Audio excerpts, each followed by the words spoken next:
What's going on, everybody? It's noon on the West Coast. The Money School live stream has been up for 30 days now. We just closed out our first month. We started trading together on the 10th of September, or 10th of September, yeah. And the 10th of October was over the weekend. Today is our 1 month trading anniversary. We're up $5,000. We started at 41.7. We're at 46.7 right now, which is great. So, checking in with our portfolio, we have two almost $3,000 winners on our portfolio just with these current positions. We're really, riding um, what we believe in most. We've added in some smaller smaller caps, which have been kind of mixed success. Best so far has been Digital Turbine. I still like this setup as long as it can stay above the 50. This is really the only one that I think is, kind of interesting. Maxar has been a winner on the year. This position has only made a little bit, hasn't lost, but we've traded this one with some success in the past. Um, and then Celsius has kind of been a dog, um, which these positions are small and it is what it is. I'm not really, overall too convicted with them. Um, but just kind of keeping an eye on the portfolio, seeing our biggest percentage gainers were up 20% on the square position, which is great. So anytime we get above 15-20%, I normally want to trim a little bit. I don't think that's going to be the case with Amazon and Square. One, because Amazon, we don't have fractional shares in this account, so I don't want to cut that account position in half. And then Square, I just am still very confident in the position. I like it at, we'll probably sell a little bit at 200. Let's stop yapping. Let's go over to our watch list. Ooh, Enphase. So Apple has their event coming out tomorrow. They're announcing their new phone. Everybody's excited about it. Makes sense. This is a bunch of growth. People buying all the good names. Adobe, 513. I mean, that stock constantly will sell off and then kind of lay there for a minute. And the second that you're like, okay, I'm just gonna chill on Adobe, it goes on another leg higher. It's done that since $115 a share. So it's one that I always feel like I wish I just was more patient with it and held it longer. And we have it in the portfolio now. We have 12 shares of it. It's our number 5 position, but it very well could be the size of our Tesla or Amazon position. Just a great company. Definitely an Adobe fanboy, so take that with a grain of salt. Let's see what's getting smacked today. Enphase has just had a monster run. Interesting. I wonder if this is... I mean, that's a pretty solid technical breakdown there. And it has really taken off. Look how many trading sessions in a row it's just been rocking. I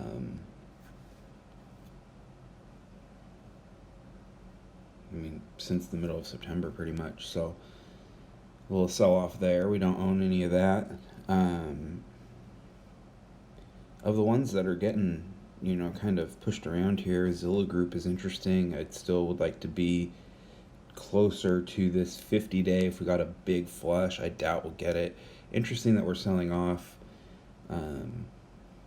today while the rest of the market is so strong. Let's look at our sectors.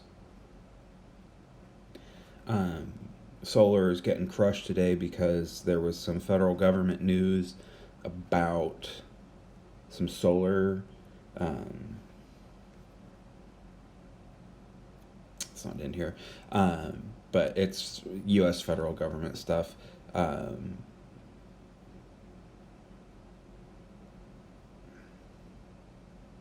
it's not in here, but you can look it up if you're interested. But they basically just cut a bunch of subsidies and credits and stuff like that. Silver selling off is interesting considering the futures on this touched like $27 overnight. It's been ripping. I still am not confident in the precious metal space. I like the growth.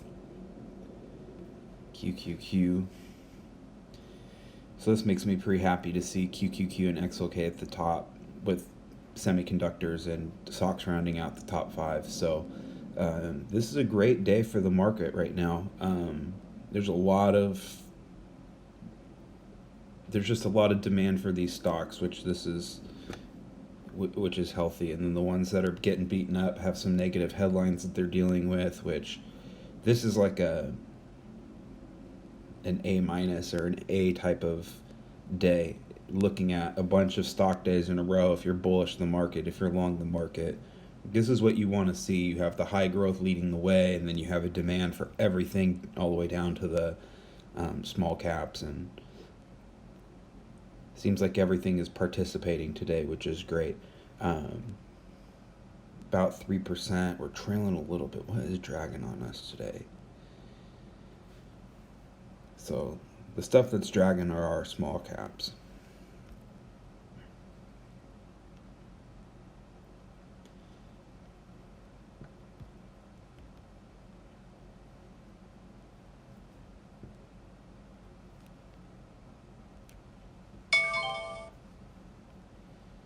So this is how patient I am with positions that I'm not convicted with. I mean, let's get this money into stuff that we'll let our small positions that have made money, we'll let those ride. So raise a little bit of cash. Let's see what we've got here balance wise. So got $1,800. We got some buying power to beef up what we want. Let's see if there's anything that we own that we want to bring up. Adobe's on the heater. We'll let that chill. I mean, we have a really nice move in a lot of what where we want to be. So this is great. I love we have some equity in the portfolio now, so we don't have to compromise our other positions, and we can hit up our money school watch list. I always want to start with what's getting beat up. What can we add in that,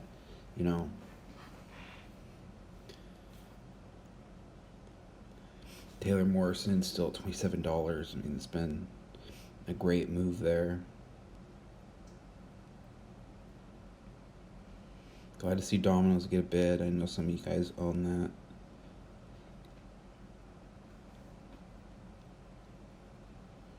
that. Target.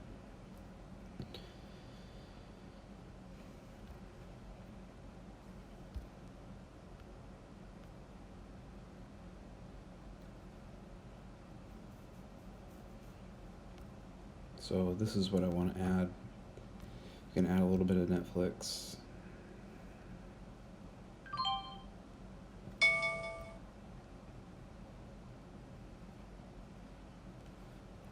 It's a relatively small position for the portfolio.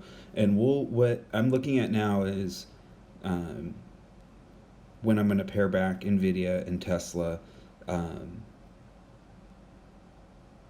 Typically, once the stock gets to about 15-20%, that's when I like to trim a little bit of the equity and roll it into something else that I think can, stay with it. Right now, I don't mind NVIDIA being where it's at, and the same with Tesla. Those are hot hands, and I want to hold those. I want to press that a little bit. And then those will be ones that we trim, and then we'll get that down, have some buying power, maybe bulk up Netflix or add another position. So that's where I'm at with the market. It looks like we're selling a little bit off, so I'm going to stop talking. Hopefully I'm not the one dragging it down. But yeah, markets look great. I hope everybody is having a great start to your week, and that you always buy the dip and believe in our country and our economy. People will always figure it out, even when it feels like a nightmare. People will figure it out, and these corporations are going to be right there with us. So um,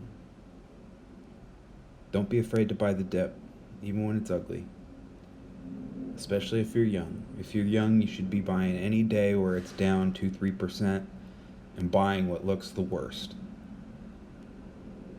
As long as you stay in quality stuff, every time Peloton sells off, I mean, look at this monster.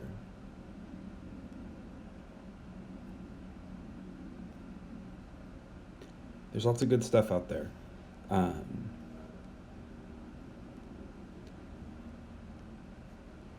Lulu is right at its 50 day, and this bounce will be pretty powerful. I think that it stays intact.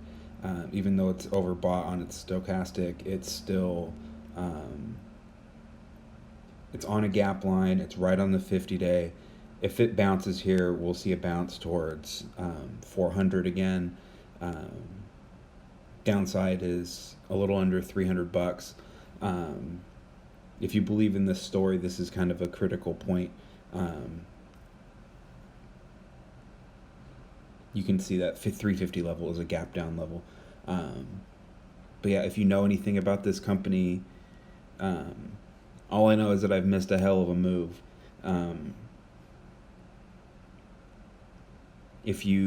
One of the areas where channel checks still work is in retail.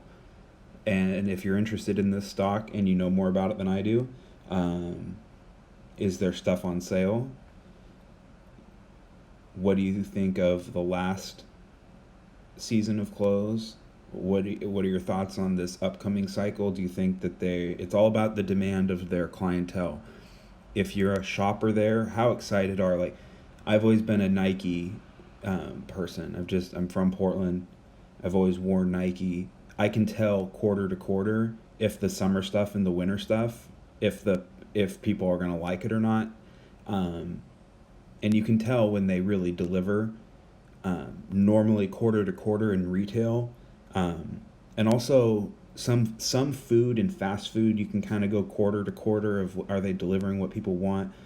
Fashion is kind of fickle, and it's why I don't like to stay with it. But the demand for Lulu, generationally and the demographic, just socioeconomically, I mean, it's people with money that like quality, and that's what the kind of companies that I prefer to own in any category.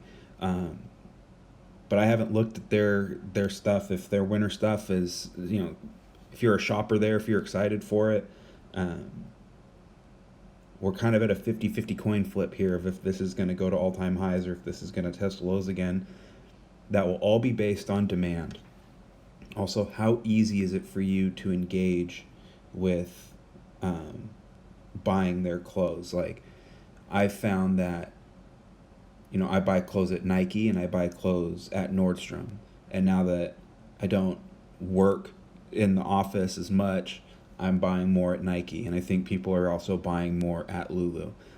People are just buying more athleisure, as they say.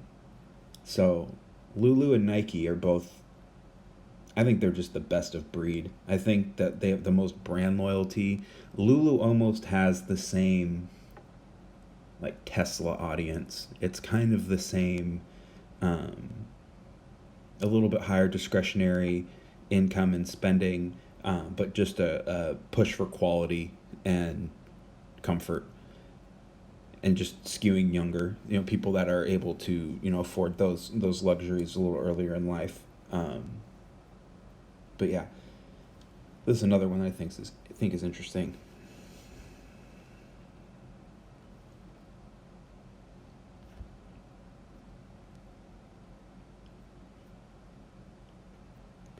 Apple and Amazon are such enormous stocks. I mean, Google being up 4.22%, that's crazy. If you have these huge companies that are leading the indexes higher, we're lagging the market because most of the SPY and the QQQ is Apple and Amazon. So those being up, about 6% makes sense that the overall markets are beating us a little bit today. And we're closing that gap a little bit. Have a great rest of your Monday, everybody. Thanks for supporting the Money School.